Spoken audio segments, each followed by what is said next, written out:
In this video, I'm going to show you two methods you can use to expand or to shrink your timeline. If you find this video helpful, I'll kindly request that you support me by liking the video and also by subscribing to my channel. Alright, so I've just added these clips on my timeline, but I like to go ahead and expand this timeline further or even shrink it further.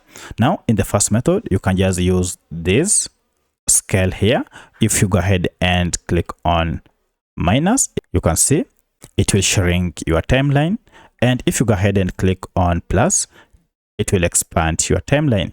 So that is the first method you can use to shrink or expand your timeline. However, to get more control, there is a better way of doing this, and for that, just head over to this calibration here.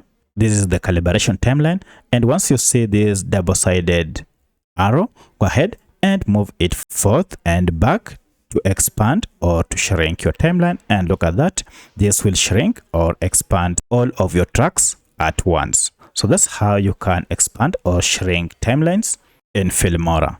If you have any other question, kindly let me know in the comment section. Otherwise, thanks for watching, and let's meet in the next video.